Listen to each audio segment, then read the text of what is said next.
Everybody, I got Grand Funk or Grand Funk Railroad, your choice, and I've got Closer to Home or I'm Your Captain, your choice again. It all depends on how you pronounce it or how you line it up. So that one was Shea Stadium, and this is in concert video. It's not the long version that's on the album, but it is very good.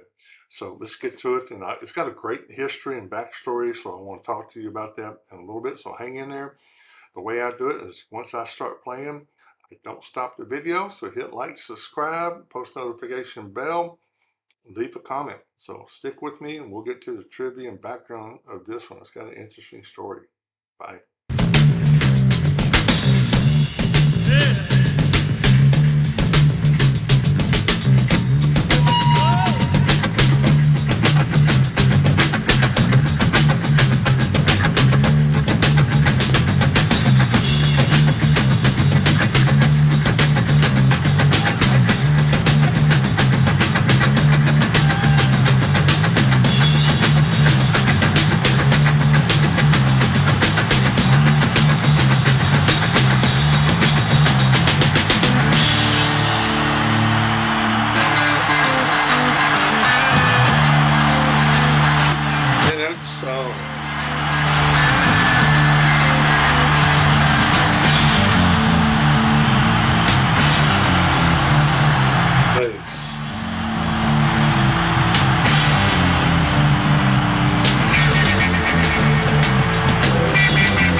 even the short version. That's a great song.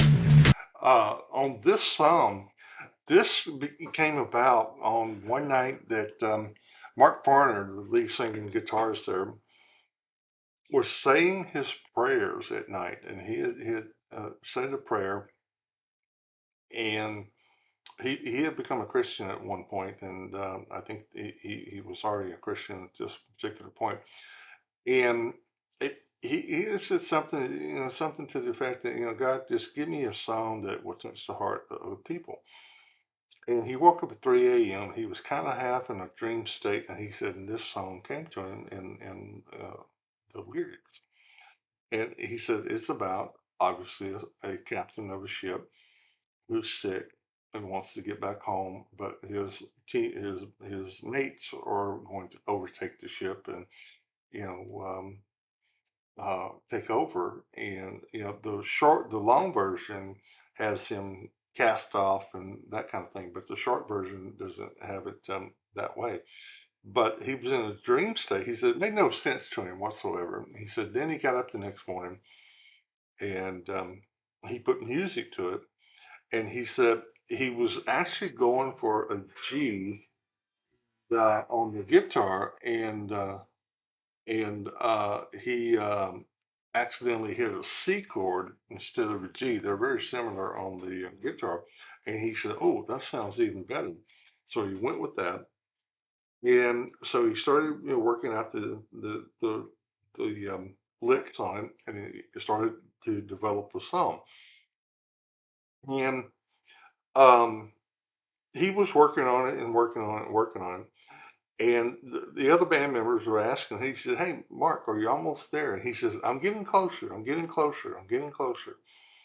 And so they said, "Well, let's take that phrase." And he said, "Let's incorporate it into the lyrics." He said, "I'm getting closer. I'm getting closer to home. I'm getting closer to home," and work it into the lyrics. So they did. And they kind of did it in the Hey Jude fashion. Remember that song? It went Hey Jude, over and over and over and over and over. And so they worked it into in that kind of styling.